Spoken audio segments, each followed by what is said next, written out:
9월 8일 주일 예배를 시작하도록 하겠습니다. 여호와는 나의 목자시니 내게 부족함이 없으리로다. 그가 나를 푸른 풀밭에 누이시며 쉴만한 물가로 인도하시는도다. 내 영혼을 소생시키시고 자기 이름을 위하여 의의 길로 인도하시는도다. 내가 사망의 음침한 골짜기로 다닐지라도 해를 두려워하지 않을 것은 주께서 나와 함께 하심이라. 주의 지팡이와 막대기가 나를 안위하시나이다. 아멘. 저희들을 창세전에 특정하시고 여기까지 인도해 주신 분에 감사드립니다. 오늘 예배 가운데 임재하여 주시고 이 예배가 신령과 진정으로 드려지는 예배가 되게 하여 주시옵소서. 이 모든 말씀 거룩하신 예수님의 이름으로 기도드리옵나이다. 아멘. 찬송가 1장입니다. 만복의 근원 하나님 온 백성 찬송 드리고 저 천사여 찬송하세 찬송 성부 성자 성령 아멘. 사도신경 하심으로 주님을 부르시겠습니다.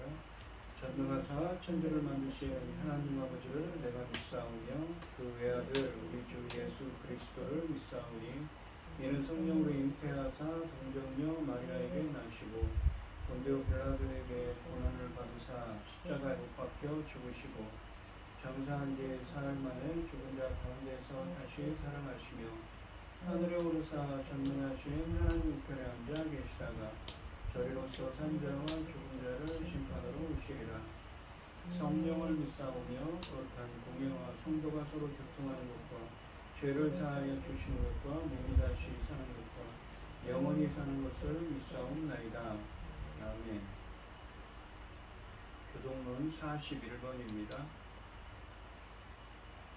여호와께서 다스리시나니 땅은 즐거워하며 허다한 섬은 기뻐할지어다. 구름과 흑암이 그를 둘렀고 공의와 정의가 그의 보좌의 기초로다. 불이 그의 앞에서 나와 사방의 대적들을 불사르시는도다. 그의 번개가 세계를 비추니 땅이 보고 떨었도다. 산들이 여호와의 앞 곧 온 땅의 주 앞에서 밀랍같이 녹았도다. 하늘이 그의 의를 선포하니 모든 백성이 그의 영광을 보았도다. 조각한 신상을 섬기며 허무한 것으로 자랑하는 자는 다 수치를 당할 것이라. 너희 신들아 여호와께 경배할지어다. 여호와여 시온이 주의 심판을 듣고 기뻐하며 유다의 딸들이 즐거워하였나이다. 여호와여 주는 온 땅 위에 시존하시고 모든 신들보다 위에 계시니이다. 여호와를 사랑하는 너희여 악을 미워하라. 그가 그 성도의 영혼을 보존하사 악인의 손에서 건지시니라. 의인을 위하여 빛을 뿌리고 마음이 정직한 자를 위하여 기쁨을 뿌리시는도다. 의인이여 너희는 여호와로 말미암아 기뻐하며 그의 거룩한 이름에 감사할지어다. 아멘. 찬송가 508장입니다. 우리가 지금은 나그네 되어도 화려한 천국에 모자나 가리니 이 세상 있을게 주 예수 위하여 끝까지 힘써 일하세. 주 내게 부탁하시니 천사도 눈모하겠네. 화목해 하라신 구주의 말씀을 온 세상 널리 전하세. 주 예수 말씀이 온 세상 만민들 흉악한 죄에서 떠나라 하시니 이 말씀 듣고서 새 생명 얻으라. 이 기쁜 소식 전하세. 주 내게 부탁하시니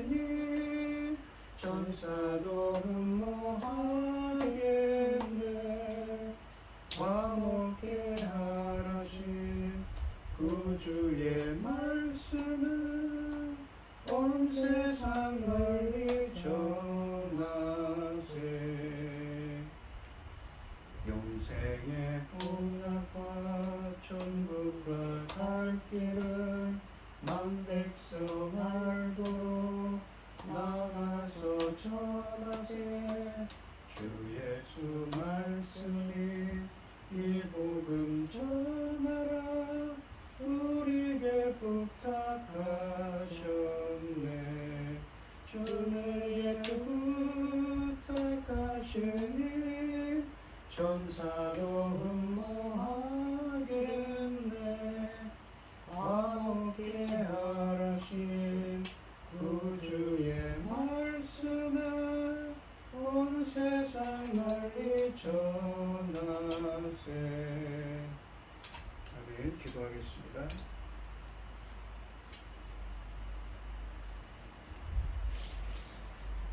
복 있는 사람은 악인의 때를 다루지 아니하며 죄인의 길에 서지 아니하며 오만한 자들의 자리에 앉지 아니하고 오직 여호와의 율법을 즐거워하여 죄를 묵상하는 자로다. 아멘. 천지 만물을 지으신 전능하신 하나님으로 어리석고 보잘것없는 저희를 참여 삼으시고 우리 사랑 가운데 사랑하시는 참여 감사드립니다. 전능하신 하나님 아버지, 지금 세상이 난감하고 어지럽고 복잡한 가운데 있음에도 이 시간 하나님께 예배드릴 수 있도록 인도하시는 참여 감사드립니다. 전능하신 하나님 아버지, 지금은 중대한 시대에 저희가 들어오고 있습니다. 아버지는 열매고들 중대한 시대 아닙니까? 이 중대한 시대에 아버지 저희 대한민국을 아버지 제사장 나라로 삼아주셨으니 아버지 이 천금 같은 귀한 사명 감당할 수 있도록 이 나라를 지켜주시옵소서.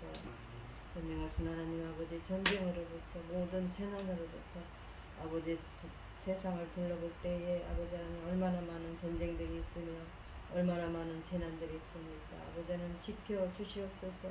전쟁과 재난으로부터 이 나라를 지켜주셔서 천금 같은 귀한 사명 받으신 저 그 귀한 사명을 잘 감당하고 아버지 앞에 갈 수 있도록 도와주시옵소서. 전능하신 하나님 아버지, 열매거들 이 시대에 중대한 시대에 아버지 하나님 당신의 사랑하는 열매거들 말씀을 들고 강단에 세우셨으니 이 말씀으로 말미암아 아버지께서 기뻐 받으실 열매들이 넉넉히 나올 수 있도록 간절히 소원하고 이 모든 말씀 없는 죄악 가운데서 우리를 구원하여 주신 예수 그리스도 이름으로 기도드리옵나이다. 아멘. 오늘 함께 하실 하나님의 말씀은 마태복음 5장 21절로 26절 말씀입니다. 마태복음 5장 21절로 26절입니다. 교독을 하겠습니다. 제가 먼저 읽겠습니다. 옛사람에게 말한 바 살인하지 말라. 누구든지 살인하면 심판을 받게 되리라 하였다는 것을 너희가 들었으나 나는 너희에게 이르노니 형제에게 노하는 자마다 심판을 받게 되고 형제를 대하여라 하는 자는 공의에 잡혀가게 되고 미련한 놈이라 하는 자는 지옥불에 들어가게 되리라. 그러므로 예물을 제단에 드리려다가 거기서 내 형제에게 원망 들을 만한 일이 있는 것이 생각나거든 예물을 제단 앞에 두고 먼저 가서 형제와 화목하고 그 후에 와서 예물을 드리라. 너를 고발하는 자와 함께 길에 있을 때에 급히 사화하라. 그 고발하는 자가 너를 재판관에게 내어주고 재판관이 옥리에게 내어주어 옥에 가둘까 염려하라. 진실로 내게 이르노니 네가 한 푼이라도 남김이 없이 다 갚기 전에는 결코 거기서 나오지 못하리라. 아멘. 찬송가 597장입니다. 이전에 주님을 내가 몰라 영광의 주님을 비방했다. 지극한 은혜 내게 넘쳐 날 불러주시니 고마워라. 나 받은 달란트 얼마였나 나 힘써 그것을 남기어서 앞절로 주님께 바치오면 충성된 종이라 상 주시니 전하고 무능한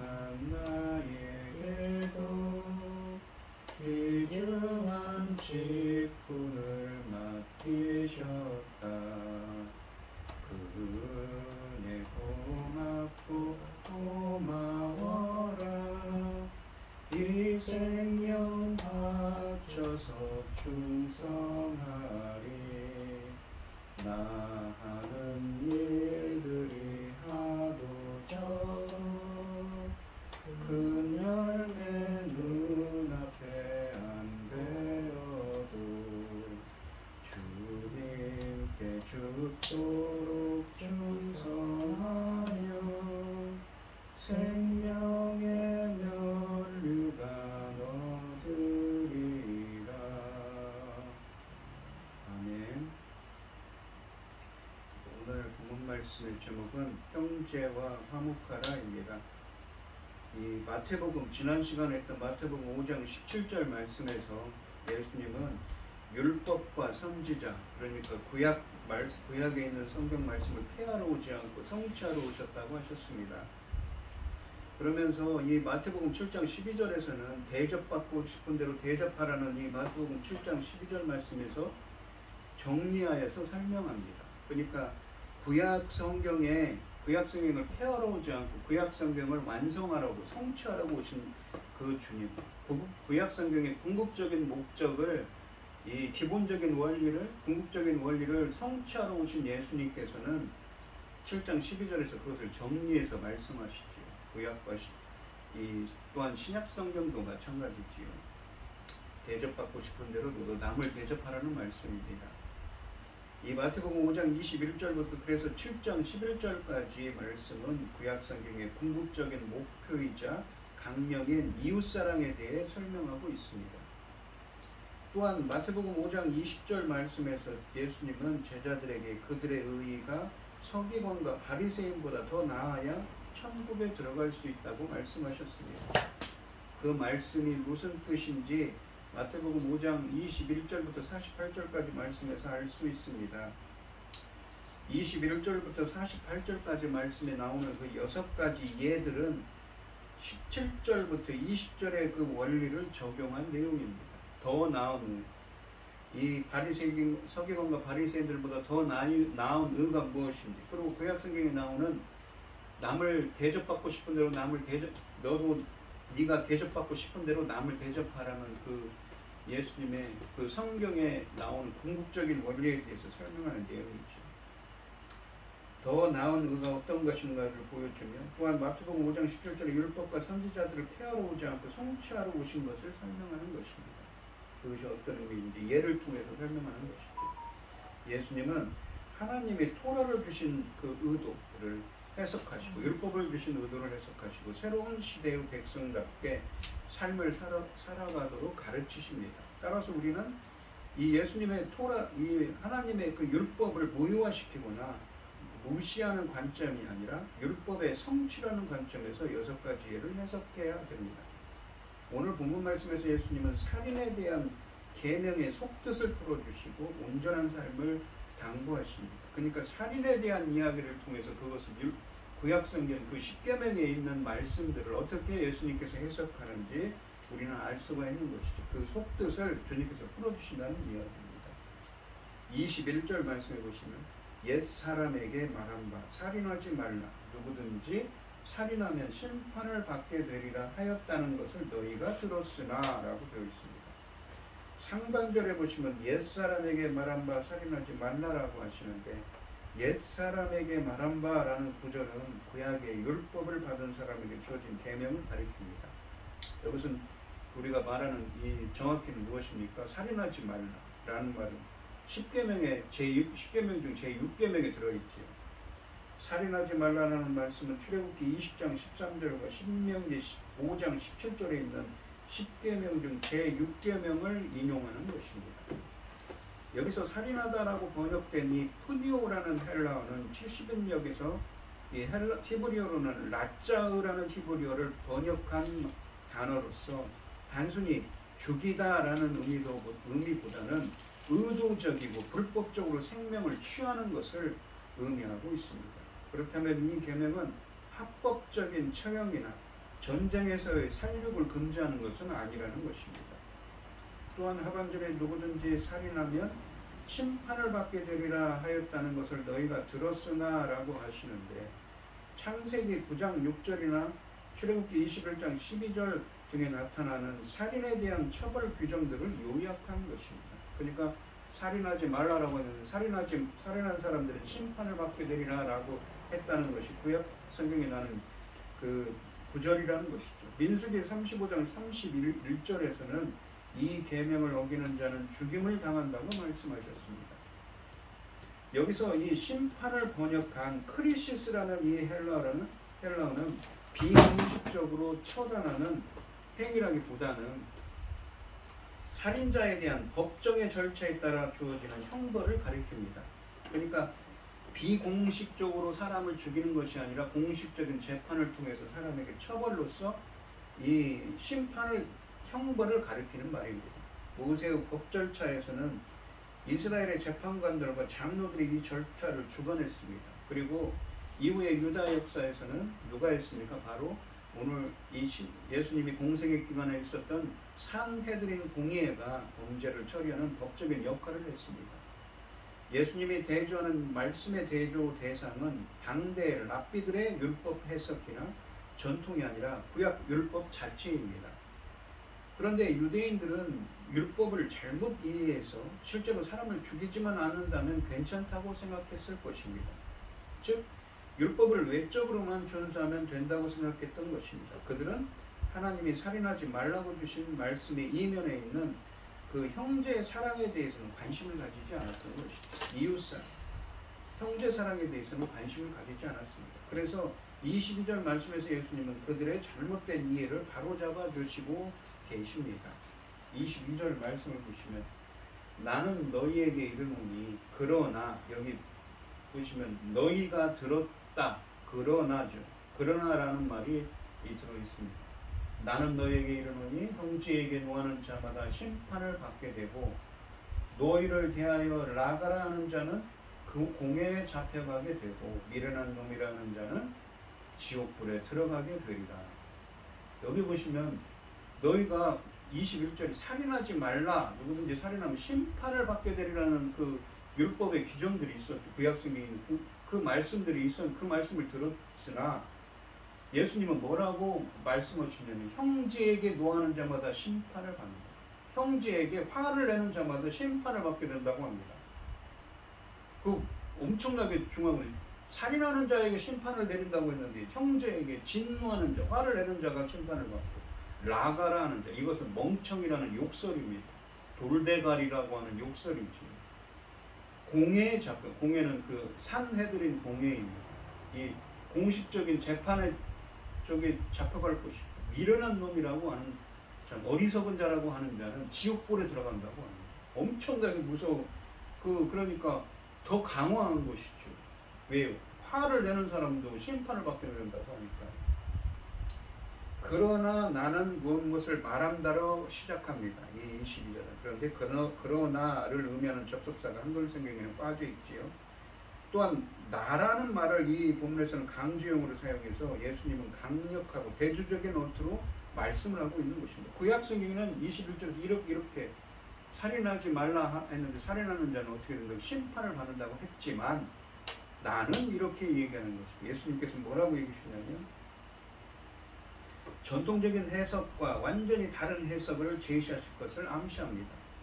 마태복음 5장 17절 말씀처럼 예수님께서는 율법을 폐하거나 자신의 교훈을 덧붙이신 것이 아닙니다. 오히려 주님은 하나님께서 애초에 그 율법을 만드신 이유에 대한 보다 온전한 이해를 더 제시하신 것입니다. 그러니까 그 율법을 구약에 주신 그 율법의 의미가 무엇인지 그 온전한 이해를 제시하고 계신 것이죠.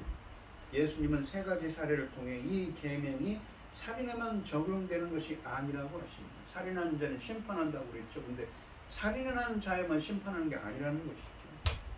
21절 말씀의 율법의 적용 범위를 대폭 강화하고 계십니다.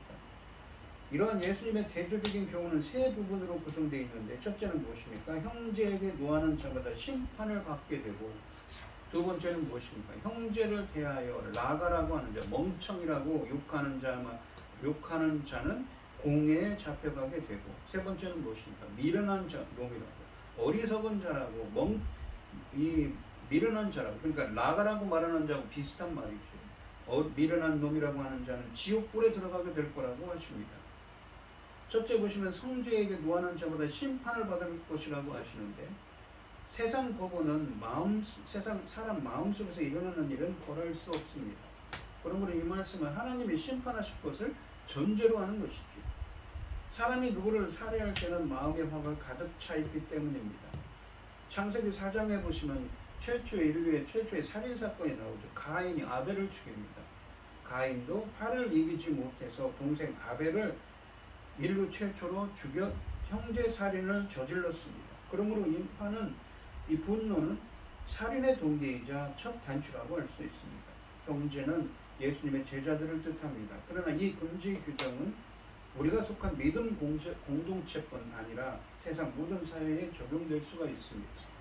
여기서 예수님은 형제에게 노하는 것이야말로 마음속의 살인 행위로서 하나님의 계명을 어기는 것이며 심판을 받아 마땅하다고 하십니다. 그러니까 이 구약 성경에는 살인하지 말라, 살인하는 자는 심판을 받을 거라고 하는데, 지금 여기서 뭐라고 그래요?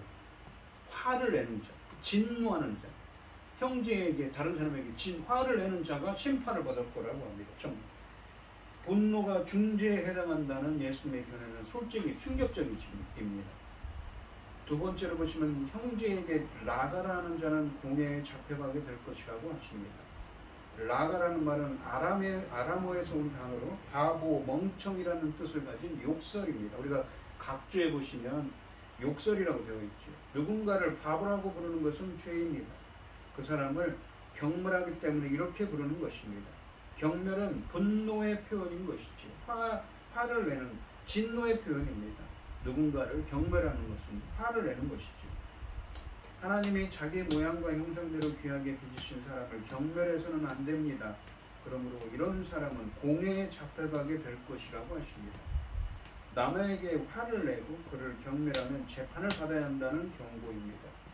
공회는 중요한 안건을 처리하는 예루살렘의 최고 의회인 산헤드린 공회를 가리킵니다. 산헤드린 공회는 느헤미야 선지자 시대에 시작됐는데, 예수님 시대에는 각 지파에서 제사장, 장로, 바리새인, 서기관 등 6명이 뽑혀서 12지파니까 6명, 한 지파에 6명씩 72명으로 구성되고, 대제사장이 의장 자리를 차지했으며 주로 로마 사람들이 판결을 꺼리는 것들, 그러니까 유대인들의 관습이나 종교나 풍습에 관한 이슈들을 다루었습니다. 세 번째로는 남을 미련한 놈이라고 하는 자, 그러니까 라가라고 하는 자와 비슷한 말이죠.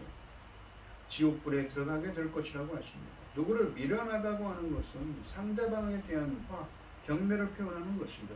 비슷한 것이죠. 또한 미련한 놈도 이 두 번째 있는 라가와 비슷한 말입니다. 예수님은 왜 같은 말을 반복하는 것일까요? 세상과 하늘의 균형 때문입니다.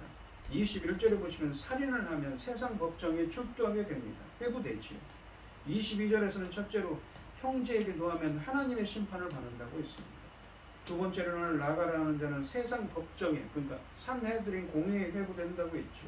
그리고 세 번째로 미련한 놈이라고 하는 자는 하나님의 지옥불의 심판을 받는다고 하십니다. 그러므로 예수님은 세상 법정에 회부되는 것과 하나님의 심판을 받는 것을 각각 두 차례씩 언급하면서 세상 하늘의 균형을 이루기 위해 라가와 미련한 놈을 반복하는 것입니다. 이러한 균형은 세상 법정과 하나님의 심판을 이렇게 균형되게 하는 것은 형제에게 화를 내는 자는 세상에서도 벌을 받고 하늘에서도 심판을 피할 수 없다는 것을 경고하고 있는 것입니다. 예수님이 선포하신 하나님 나라의 말씀은 구약의 율법보다 훨씬 더 강화된 윤리와 도덕적 기준을 보여줍니다. 왜 그렇습니까? 살인하지 말라. 살인하는 자는 심판을 받으리라고 했는데, 여기서는 화만 내도 심판을 받는다고 했습니다. 그리고 욕설을 하는 자, 멍청이라고 어리석은 놈아 라고 이 말만 해도, 욕설을 해도 무엇이며 생각만 하고 욕설을 해도 지옥불의 심판을 받는다고 하지 않습니까? 그러니까 더 기준이 강화된 것이지. 예전에는 마음이 어떻든 간에 실제 살인만 하지 않으면 되었습니다. 그러나 예수님은 내버려두면 살인으로 발전할 수도 있는 분노를 아예 원천적으로 차단하라고 하십니다. 그래서 예수님의 요구들은 구약 성경의 요구들을 훨씬 능가하는 것입니다. 본문에서 나타나는 예수님이 마태복음 5장 17절에 말씀하신 율법을 완전하게 하는, 그러니까 성취하는 원리는 분명합니다. 무엇입니까? 옛사람들에게 주어진 살인금지의 명령은 예수님의 그 성취 이전 시대에 하나님의 백성이 갖춰야 할 최소 기준이었다면 그 계명은 그 자체로 종결된 것이 아니라 그리스도께서 성취하실 궁극적인 목표를 내다보고 있었다는 것입니다. 그 목표는 살인을 일으키는 근본적인 충동, 마음의 분노까지도 금하여야 한다는 것입니다. 예수님은 이 예수님의 성취 시대에 살아가는 당신의 제자들에게 화도 내지 말라고, 욕설도 하지 말라고, 조심하라고 명령하고 계십니다. 또한 이 구약의 이 율법은 행실만을 문제 삼았는데 예수님은 이 예수님이 말씀하시는 하나님 나라의 그 율법은 무엇입니까? 마음가짐부터 이 행하는 이 무엇입니까? 입으로 행하는 말까지, 마음부터 입으로 행하는 말, 그 한마디 말까지도 온전해질 것을 요구하십니다. 이처럼 마음에 초점을 두어 훨씬 더 강화된 윤리 기준을 요구하고 계신 것이죠. 하나님 나라에 입성한 모든 사람이 이렇게 한다면 우리는 참으로 서로를 따뜻하게 배려하는 공동체를 만들 수 있을 것입니다. 이것이 우리가 이 땅에서 실현하고자 하는 교회의 모습이 되어야 하는 것입니다. 그것이 오늘 본문 말씀에 있는 예수님의 뜻이지요. 그런 사람이 바로 하나님 나라의 백성이라고 하시고 하나님 나라의 성도고 예수님의 제자라고 말씀하고 계신 것입니다. 물론 사소한 욕설에 대한 형벌이 지옥에 던져지는 것으로 선언된 것은 정말 과장된 것이 분명합니다. 한마디 욕설에 제자의 운명이 달려있다고는 상상할 수 없기 때문인 것이죠. 하지만 이러한 과장법을 통해서 예수님의 대조적인 교훈의 핵심은 정말 인상적으로 강조되고 있습니다. 하나님의 통치를 받는 제자에게는 아무리 사소한 욕설이라도 그러한 마음 하나까지도 깨어진 관계의 증거이며 따라서 심각하게 엄격하게 다루어져야 한다는 것입니다. 더욱이 여기서 형제가 동료 제자를 지칭한다면 제자 공동체 안에서 깨어진 관계는 더욱 심각하게 다루어져야 할 것입니다. 물론 제자뿐만 아니라 다른 사람에게도 마찬가지죠. 본문에 나타난 예수님의 율법을 성취하시는 특징은 명확합니다. 예수님은 살인 금지 계명을 나타내는 이 살인하지 말라라는 21절 말씀을 부정하거나 무시하지 않으십니다. 하지만 예수님은 살인 금지에서 훨씬 더 나아가서 살인을 일으키는 마음의 분노와 그로 말미암은 모욕적인 욕설까지도 금지하고 계십니다. 이처럼 구약 율법의 요구를 마음의 근원적인 문제로까지 내면화하시고 그 적용 범위를 감정과 말의 문제로까지 확대하셨습니다. 그런데 예수님의 이러한 절대적인 명령은 일반 사람들은 물론이고 구약시대 하나님의 백성들도 지킬 수 있는 수준을 훨씬 뛰어넘는 것들입니다. 그렇지요. 따라서 이 대조적인 교훈은 누구에게나 주어진 것이 아닙니다.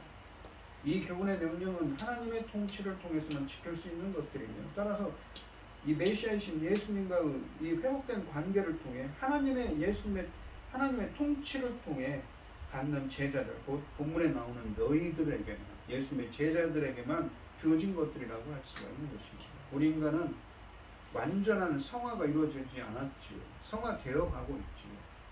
그렇기 때문에 이렇게 할 수가 없는 것입니다. 그래서 주님의 온전하신 통치, 우리를 통치하시지 않는다면 그렇게 해놓을 수가 없는 것이겠죠. 23절과 24절 말씀 보시면 그러므로 예물을 제단에 드리려다가 거기서 내 형제에게 원망 들을 만한 일이 있는 것이 생각나거든. 그러므로라는 건 무엇입니까? 21절과 22절에 나오는 그 무엇입니까? 원칙을 이 결론적으로 이야기를 하는 거죠. 23절, 24절, 25절, 26절 두 가지 이야기를 통해서 결론을 짓고 있습니다. 예물을 가지고 제단에 드리려다가 거기서 내 형제에게 원망 들을 만한 일이 있는 것이 생각나거든요. 다른 사람의 나한테 원망을 해요. 내 탓을 해요. 그럴 만한 일이 생각나거든. 예물을 제단 앞에 두고 먼저 가서 형제와 화목하고 그 후에 와서 예물을 드리라고 하십니다. 이 21절, 22절 말씀의 일반 원칙에서 사용된 2인칭 복수 너희들은 23절부터는 2인칭 단수 너로 이 구체화되고 전환됩니다. 이것은 23절, 24절 말씀과 25절, 26절 말씀이 일반 원칙인 21절과 22절 말씀을 개인에게 적용한 예들임을 시사해주고 있습니다. 제자들은 자기 자신의 분노를 통제해야 할 뿐만 아니라 자신들에 대한 화가 다른 사람들과 화해하기 위한 조치도 취해야 한다고 하십니다. 그러니까 자기 자신의 분노를 제어해야 할 뿐만 아니라 자신들에 대해서 화가 난 다른 사람들, 자신을 원망하는 사람들에 대한 것도 조치를 취한다는 것이죠. 21절과 22절 말씀에서 누군가에 대해 마음에 화를 품고 이 욕설을 하는 일의 심각성을 지적하며 경고하신 예수님은 23절부터 26절까지 말씀에서는 내가 화를 내게 하거나, 그러니까 나로부터 내가 화를 내면 안 되고 내가 욕설을 하면 안 된다고 21절부터 22절에 얘기했는데, 그것뿐만 아니라 무엇입니까? 나로부터 화를 내가 한 언행이나 이 행동, 분노나 그런 욕설 때문에 화가 난 사람이 있는 거예요. 나 때문에 나로부터 화를 내게 하거나, 이게 나로부터 내가 화를 내게 하거나 모욕적인 언행을 하여 누군가가 우리에게 화를 품었을 때 어떻게 해야 하는지 두 가지 사례를 들어서 말씀하십니다. 어디서요? 23절, 24절 그리고 25절과 26절에서 말입니다. 두 가지로 설명을 하는 것이죠.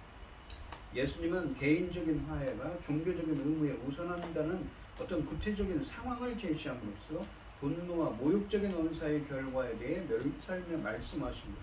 이 구절은 예배자의 분노가 아니라 예배자에 대해 다른 사람이 느끼는 분노에 초점을 맞추고 있습니다. 23절과 24절 말씀해 보시면 이 예물을 드릴 때 혹시라도 누군가에게 원망을 들을 만한 일이 있는 것이 생각나면 예물 드리는 것을 잠시 멈추고 그 사람에게 찾아가서 화목하고 그 사람과 화해하고 돌아온 후에 예물을 드리라고 하십니다. 여기서 내 형제에게 원망을 들을 만한 일이 있는 것이 생각나거든 이라는 문구에는 예물을 바치는 사람이 그 형제에게 모욕적인 언행을 했다는 것이 암시되어 있습니다. 여기서는 제자 자신이 형제에게 실책을 범한 상황입니다. 그럴 경우 제자는 자신의 실책을 바로 잡으려는 적극적인 태도를 가져야 합니다. 예물을 제단 앞에 두고 먼저 가서 형제와 화목하고 라는 문구에는 예수님이 믿음의 공동체에 속한 사람들 사이 불화를 얼마나 심각한 상태로 문제로 생각했는지 잘 나타나고 있습니다. 형제와의 관계가 정상화되었을 때라야 하나님께 드리는 제사는 받아들일 수 있습니다. 일단 화해를 하고 나서 예물을 드리라는 것입니다. 여기에는 그래야만 하나님이 그 예물을 기쁜 마음으로 받아주시리라는 의미가 내포되어 있습니다. 예물을 드리는 제단은 성전 뜰에 있었습니다. 예루살렘에서 멀리 떨어져 있는 사람들은 매년 세 차례 성전을 찾았습니다. 예수님이 지금 가르치시는 곳이 갈릴리라는 점을 고려할 때 이 말씀을 듣고 있는 제자들도 가끔 예루살렘 성전을 찾았을 것입니다. 근데 그 거리가 얼마나 됩니까? 100km까지 됩니다.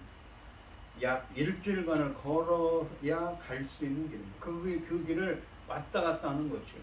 그러니까 약 보름이 걸리겠죠. 하나님께 오랫동안 제물을 드리기 위해 성전뜰에 줄 서 있는 동안 문득 자기를 원망하고 있을 만한 사람이 생각나면 제물 드리는 일을 멈추고 그를 찾아가 화목하고 그 후에 돌아와서 예물을 드리라고 하십니다. 이 말씀을 듣고 있는 제자들은 갈릴리에서 예루살렘까지 100km 이상 걸어가 그 사람과 화해하고 다시 성전으로 돌아와야 합니다. 그러나 이러한 불가능한 것처럼 보이는 것은 올바른 관계에 대한 예수님의 교훈을 들은 제자가 얼마나 즉각적이고 확고한 행동을 취해야 하는지를 강조해주고 있습니다. 예수는 하나님께 예물을 드리는 것보다 이웃과 화해함으로써 원망을 듣지 않는 것이 더 귀한 일이라는 것입니다. 본문은 제물을 드리는 것에 드리는 자에 대한 원망에 초점을 맞추고 있습니다. 또한 그가 실제로 원망을 들을 만한 일을 했는지 혹은 원망을 받을 일을 하지 않았는데도 억울하게 원망을 받는지는 그다지 중요한 것이 아닙니다. 중요한 것은 어떠한 이유에서든 누군가가 그를 원망하고 있다면 찾아가 화해하는 일인 것이지요. 그러니까 무엇입니까? 처음에 21절에서는 그랬죠. 살인하지 말라. 살인하는 자는 심판을 받을 거라고 그랬습니다. 근데 22절에서는 그런 진노만 해도 마음만 품어도 심판을 받을 거라고 하죠. 그래서 욕설을 하지 말라고 합니다. 나가라는 자, 바보 멍청이라고 하는 자, 미련한 자라고 하는 자는 어떻습니까? 공의 심판을 받고 이 사내적인 공에 끌려가서 법정에 서게 되고 지옥불에 들어가는 심판을 받기 때문에 그런 마음까지 욕설까지도 하지 말라고 심판을 하지 말라고 합니다. 그러면서 23절 24절은 무엇입니까? 나로 인해 다른 사람이 이 화를 내요. 그런 일도 행하지 말라는 것이죠. 그런 것조차도 내가 다른 사람을 하는 것처럼 다른 사람이에게도 그렇게 행하지 말라는 것입니다. 그런 일이 있거든, 그렇기 때문에 그런 일이 있거든 예물 드리는 걸 멈추고 화목하고 들어와서 예배를 드리라는 것이죠. 25절과 26절 말씀을 보시면 너를 고발하는 자와 함께 길에 있을 때 급히 사화하라. 화해하라는 말이에요. 사화하라는 말은 그 고발하는 자가 너를 재판관에게 내어주고, 그러니까 누군가가 고발을 했어요, 나에게. 근데 그를 길에서 만났을 거면 화해를 하라는 것이죠. 너를 재판관에게 내어주고 재판관이 옥리는 뭐냐면 관리예요. 그 밑에 재판관 밑에 있는 관리에게 내어주어 옥에 가둘까 염려. 진실로 내게 이르노니 네가 한 푼이라도 남김없이 다 갚기 전에는 결코 거기서 나오지 못하리라 라고 하십니다. 이 25절과 26절 말씀은 일반 원칙인 21절과 22절 말씀에 대한 두 번째 예를 제공합니다. 23절과 24절 말씀처럼 역시 화해의 중요성과 긴급성을 부각하고 있습니다. 21절과 22절 말씀에서 누군가에 대한 마음의 화를 품고 욕설을 하는 일의 심각성을 지적하며 경고하신 예수님은 23절부터 26절까지 말씀에서 내가 화를 내도록 만들거나 모욕적인 언행을 하여 누군가가 우리에게 화를 품었을 때 어떻게 해야 되는지, 여기서는 25절 26절은 화를 품는 게 아니라 23절 24절은 화를 품었고 25절 26절은 화를 품어서 어떻게 해요? 고발까지 했어요. 재판에다가 고소까지 한 것이죠. 그러한 어떻게 해야 되는지 두 가지 사례를 들어서 설명하시죠. 여기서는 재판을 당한 경우죠. 25절 26절에서는 제자가 화해해야 할 대상은 23절 말씀처럼 형제가 아니라 적대자, 고발하는 자입니다. 그러니까 형제에게 화나는 일을 했을 때 그렇게 23절 24절에서는 25절 26절에서 뭐예요? 이 고발하는 자가 어떤 의미냐, 원어적으로는 적대자입니다. 나의 적이에요. 나의 적이 와서 뭐라고 합니까? 나를 고발해서 세상 법정, 그런 의미인 것이죠. 제자는 법정에서 재판을 받고 감옥에 갇히는 것보다 법정으로 가는 길에서 화해하는 것이 훨씬 낫다고 하십니다. 그러니까 처음에는 뭐라고 그랬습니까? 화를 내고 욕도 하지 말라고 21절 22절에 그랬는데 그 23절 24절에서는 내가 한 근한 언행과 화 때문에 다른 사람이 원망을 할 때는 그렇게 하라고 그랬죠. 화해하라고 그랬죠. 근데 25절 26절에서는 더 강화됐어요. 형제가 아니에요. 어떤 사람입니까? 적대자, 나를 적대하는 적들이, 원수들이 나를 고발을 했어요. 그런 경우에도 어떻게 하라고요? 화해하라고 하는 거죠. 법정에서 재판을 받고 감옥에 갇히는 것보다 법정으로 가는 길에서 화해하는 것이 훨씬 낫다고 하십니다. 이 경우 길에 있을 때라는 표현은 화해의 긴박성을 더욱 고조시킵니다. 25절 말씀해 보시면 고소를 당한 사람이 고소를 한 사람을 법정으로 향하는 중에 만났습니다. 말하자면 둘은 법정에서 가서 재판을 받을 예정입니다. 두 사람의 관계는 법정에 갈 정도로 이미 멀어졌습니다. 그래서 적대자는, 고발하는 자가 원어적으로는 적대자라는 의미죠. 원수가 되어버린 것입니다. 26절 말씀에 돈이 언급되기 때문에 고발하는 자가 화를 내게 한 것은 금전 문제로 볼 수도 있습니다. 26절에 보시면 무엇입니까? 한 푼이라도 남김없이 다 갚기 전에는 결코 거기서 교도소에서 나올 수가 없다는 것이죠. 그렇기 때문에 이것은 금전 문제라고도 해석할 수가 있습니다. 이 25절, 26절 말씀은 23절과 24절 말씀처럼 내가 화가 나도록 만들거나 모욕적인 언행을 하여서 누군가가 우리에게 화를 품어 재판에 고발한 상태를 의미합니다. 그러니까 이 내가 한 행동 때문에 다른 사람이 화가 났어요. 그래서 고발을 한 거죠. 근데 거기에는 무엇입니까? 금전적인 문제도 있을 거라고 볼 수가 있는 거죠. 왜? 한 푼이라도 남김없이 다 갚기 전에는 이라는 구절 때문에 그렇습니다. 깨진 관계는 반드시 회복되어야 합니다. 만일 재판장 앞에 서게 되면 이 사람은 형벌을 피할 수 없고 감옥에 던져질 것입니다. 감옥에 던져지는 것은 범법행위에 대한 재판장의 판결에 대한 다른 결과입니다. 26절 말씀해 보시면 22절과 마찬가지로 나는 내게 말한다라는 표현으로 예수님의 권위를 강조합니다. 예수님은 화해의 긴급성을 강조하십니다. 해결되지 않은 불만은 인간적인 관점에서 법정으로 가서 감옥에 갇히는 것으로 끝날 수 있습니다. 26절 말씀의 요지는 무엇이냐면 재판에서 일단 선고를 받고 나면 선고된 형량을 완전히 다 받기 전에는 절대로 감옥에서 나올 수 없다는 것입니다. 한 푼이라도 라는 말은 쿼드란테스라는 이 로마의 화폐를 의미합니다. 로마의 화폐 중에서도 가장 작은 단위입니다. 우리가 쓰는 1원 같은 단위죠. 1원짜리 동전은 거의 쓰지 않지만 가장 작은 단위지 않습니까? 그럼 이 땡전 한 푼이라도라는 의미입니다. 이 한 푼이라도라는 표현은 만일 회개나 화해에 의해서 미연에 방지되지 않는다면 심판이 절대로 호락호락하지 않는다는 것을 시사하고 있는 것입니다. 만약에 화해를 하지 않는다면 고소하는 사람은 너를 재판관에게 넘겨 이 재판을 받게 될 것이고 재판관은 옥리에게 내주어 감옥에 가둘 것이라고 하십니다. 여기에 기록된 구체적인 사례는 예수님이 이 단락에서 강조하고자 하는 요지, 형제에게 진노하지 말라에 적합한 실제적인 지혜를 제시하고 있습니다. 제단에서 예물을 드릴 때 화를 내는 것입니다. 욕을 듣고 모욕을 당한 그 사람이 생각났다면 예물을 두고 가서 먼저 화해하라, 급히 화해하라고 하십니다. 또한 금전 문제로 혹은 누군가를 화나게 하여 이 고발을 당했는데 길에서 만난 경우 급히 화해하라고 또한 하십니다. 화해가 제사보다 우선이라는 뜻이며 화해할 기회를 놓치지 말라는 뜻입니다. 주님은 심각한 원함이나 불화만이 아니라 사소한 꺼리낌까지 평화롭게 해결되기를 바라십니다. 상대방의 나의 사과를 받아들일 때까지 애쓰라고 하시는 것입니다. 이웃과 관계가 끊어진 채로 하나님과 사귐을 누릴 수 없습니다. 이웃에게 원망살리를 행한 채로 이 하나님을 기쁘게 할 도리가 없습니다. 그러니까 이 무엇입니까? 예수님의 말씀은 이 구약의 말씀보다 훨씬 더 강화된 것이지요. 우리가 21절, 22절에 10계명의 제6계명처럼 살인하지 말라 그랬는데 살인하는 자는 심판을 받을 거라고 그랬지요.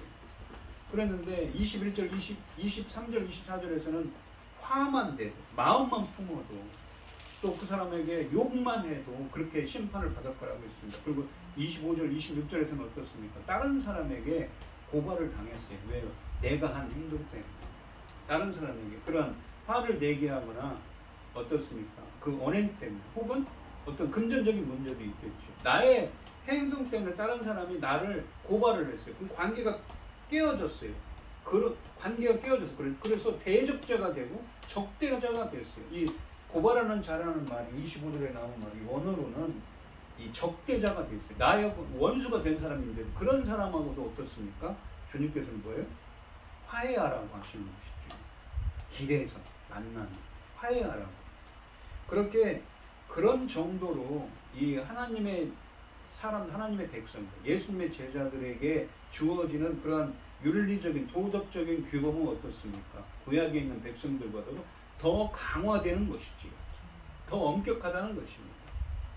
이 모세율법의 계명에 지닌 진정한 의미와 하나님의 나라에서 요구되는 의의 차원에 대한 예수님의 해석은 대부분의 사람들이 머물기 쉬운 율법의 문자적인 의미를 훨씬 초월한다는 것입니다. 예수님께서는 살인하지 말라는 계명을 해석해 주심으로써 이 계명의 근본 정신을 꿰뚫어 볼 수 있게 해 주십니다. 21절과 22절 말씀에서 누군가에 대해 마음의 화를 품고 욕설을 하는 일의 심각성을 지적하며 경고하신 예수님은 23절부터 26절까지 말씀에서는 내가 화를 내도록 만들거나 모욕적인 언행을 해서 누군가가 우리에게 화를 품었을 때 어떻게 해야 하는지 두 가지 사례를 들어 말씀하셨습니다. 예수님은 개인적인 화해가 종교적인 의무에 우선한 라는 어떤 구체적인 상황을 제시함으로써 분노와 모욕적인 언사의 결과에 대해 말씀하고 있는 것이죠. 예수님은 살인하면 재판을 받을 것이라는 6번째 계명을 누구에게 화를 내거나 욕설을 하면 심판을 받을 것이라는 말씀으로 더욱더 강화하셨습니다. 즉 하나님은 행위뿐만 아니라 마음도 살피신다는 것이지요. 그러한 생각조차도 하지 말라는 것입니다. 그리고 또한 그렇게 했을 경우에는 어떻습니까? 형제에게 했을 때는 무엇입니까? 예배를 드리러 가요. 이 제물을, 이게 쉽게 얘기하면 우리로 얘기하면 제단에 가서 예물을 드리러 가요. 갔는데 그런 일이 생각나면 그 예물 드리는 거 멈추고 가서 화해하고 오라고 합니다. 근데 예수님이 지금 말씀하시는 갈릴리라는 곳은 그 예루살렘까지 얼마나 걸립니까? 100km입니다. 걸어서 일주일이 걸립니다. 그 갔다 왔다 하면 보름이 있지요. 그렇게 걸리더라도 하라는 것입니다. 그리고 25절과 26절에서는 어떻습니까? 나를 대적하는 자, 나를 고발하는 자가 나에게 송사를 걸었어요. 재판을 걸었어요. 그런데도 어떤 내가 행한 일 때문에 그랬겠죠. 내가 진노를 했거나 내가 욕을 했거나 또 혹은 어떤 한 푼이라도 만해서 어떤 금전적인 문제가 걸렸겠죠. 나의 원수예요. 하지만 그러한 원수들까지라도 어떻습니까? 주님은 화해하라고 하시는 것이죠. 그러면서 재판에 한 푼이라도 갚기 전에는 깜빵에서 나올 수도, 교도소에서 나올 수 없을 거라고 하죠. 마치 이 앞에 있는 것처럼 무엇입니까? 진노하는 자는 심판을 받을 거라는 말씀처럼 하나님의 진노가 임할 거라는 그 뉘앙스를 풍기는 것입니다. 그렇게 예수님의 제자가 되고 하나님 나라의 백성이 된 자들에게는 어떻습니까? 더욱더 강화되어서 표현하고 있다는 것이죠. 참 어려운 일입니다. 여기서 우리는 팔복에 관한 말씀에서와 마찬가지로 하나님 나라와 그 나라의 윤리가 지닌 혁명적인 성격을 느낄 수가 있습니다. 또한 내가 다른 사람을 화나게 했다면 찾아가 화해하라는 말씀으로 심화시키셨습니다. 즉 살인하지 말라는 구약의 율법이 하나님 나라에서는 깨어진 관계를 회복하라는 새로운 말씀으로 승화된 것입니다. 예수님은 화를 내고 심한 언어를 사용하는 죄의 심각성을 지적하심으로써 살인하지 말라는 계명보다 더 높은 수준의 의를 요구하십니다. 하늘나라의 새 백성은 또 예수님의 제자가 되려는 자는 살인하지 말라는 계명을 어기지 않는 것에 머무는 사람들이 아닙니다. 자신의 입장에서 너무나 작게 보이는 무시와 상처가 지옥에 갈 정도로 심각하고 예배보다 먼저 해결해야 할 문제임을 깨닫고 실천해야 하는 것이죠. 죄에서 자유하게 된 제자는 죄에 대해 무감각해지는 사람이 아니라 더욱 민감해지는 사람입니다. 오늘 이 시간 우리 성도님들도 예수님의 말씀처럼 나의 마음과 행실을 살펴서 다른 사람들을 더욱 배려하고 형제 사랑을, 형제 이웃 사랑을 더욱 실천하면서 화목하게 지내는 예수님의 제자가 되시기를 주의 이름으로 축원드리겠습니다. 기도하겠습니다. 하나님 아버지 감사합니다. 오늘 주신 이 산상수훈의 말씀은 구약에 있는 살인하지 말라는 10계명의 말씀보다 더욱더 강화되고 더욱더 나아가서 감히 누가 이런 말씀을 지킬 수 있을지 모르겠습니다. 하나님의 온전하신 통치가 아니면 지킬 수가 없는 것이죠. 살인하지 말라. 살인하는 자는 심판을 받을 것이라고 하셨습니다. 하지만 예수님께서는 뭐라고 말씀하십니까? 바로 그러한 마음까지도, 진노하는 마음, 화를 내는 마음까지도 품는 것도 금하고 계시고 심판을 받을 거라고 했습니다. 그러면서 한마디 욕설까지도 하지 말라고 하십니다. 내가 다른 사람에게 그러한 원망 들을 만한 일이 있거든, 재물을 드리려고 제단에 갔을 때 그러한 것이 생각나면 형제와 화목하라, 화해하라고 하십니다. 그리고 와서 예배를 드리라고 하시죠. 또한 나를 적대하는 자와 나의 대적이 나를 고발해서 나를 법에 고소를 해서 고소를 했는데 그 원수와 만났다면, 길에서 만났다면 그와 급히 화해하라고 하십니다. 그것이 바로 예수님의 제자가 행해야 될 일이기 때문인 것이죠. 하나님 한 푼이라도 갚기 전에는 어떻습니까? 너를 심판할 거라고, 교도소에 가두는 심판이 임할 거라고 하시는 것이죠. 그것이 바로 형제와 화목하게 지내고 원수라도 화해하고 화목하게 지내야 되고 다른 사람에게 대해서도 그러한 마음까지도 품지 않고 말 한마디라도 조심해야 되는 것이 바로 예수님의 제자의 품성이며 하나님 나라의 백성으로서 행해야 될 일이라고 말씀하는 것입니다. 이렇게 이웃과 화해하고 한마디라도 마음이라도 조심하며 다른 사람을 배려하고 다른 사람과 화목한 삶을 살아가는 사람이 될 수 있도록 인도하여 주시옵소서. 이 모든 말씀 거룩하신 예수님의 이름으로 기도드리옵나이다. 아멘. 찬송가 452장을 하시고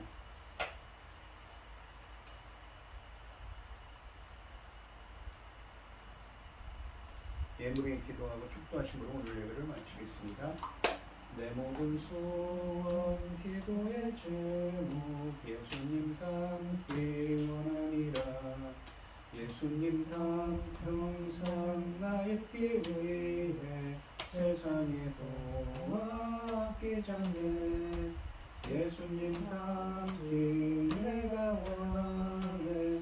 날 구원하신 예수님은 내 마음속에 지금 모도사 주님의 형상이 치소서.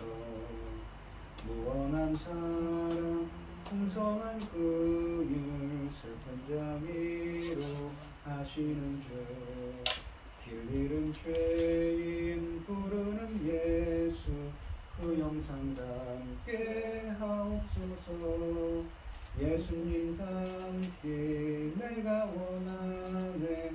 날 구원하신 예수님은 내 마음속에 지금 모도사 주님의 형상인 치소서. 겸손한 예수 거룩한 주님 원수의 멸시 참으시사 우리를 위해 고난을 받은 구주를 닮게 하옵소서. 예수님 닮기 내가 원하네.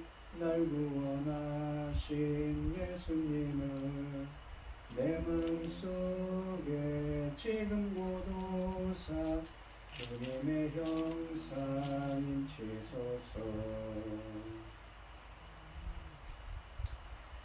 기도하겠습니다. 참 감사하신 하나님, 오늘도 주신 말씀 너무나 귀한 말씀 주셨습니다. 예수님의 제자는 그런 마음까지도 말 한마디까지도 조심해야 하는 것이 예수님의 제자지요.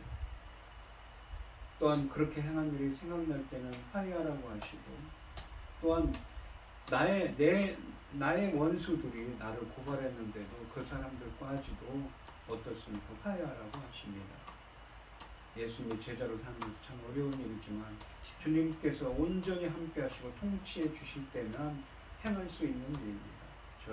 우리들을 온전히 통치하여 주셔서 주님의 말씀처럼 온전히 화해하는, 이웃과 화해하며 지낼 수 있는 화목하게 지낼 수 있는 예수님이 제자들이 될 수 있도록 인도하여 주시옵소서. 오늘 이 시간 주님의 은혜 감사드리며 주님께 귀한 예물을 드리는 손길들이 있습니다. 손길들마다 주님께서 기억하여 주시고 이 간구와 기도의 귀를 주고 응답하여 주셔서 하나님의 기뻐하시는 뜻을 행할 수 있도록 인도하여 주시옵소서. 이 모든 말씀 거룩하신 예수 그리스도 이름으로 기도드리옵나이다. 아멘. 이제는 주 예수 그리스도의 은혜와 아버지 하나님의 극진하신 사랑과 성령의 교통하심이 성도들 머리머리 위에 이제로부터 영원히 함께 있을지어다. 아멘.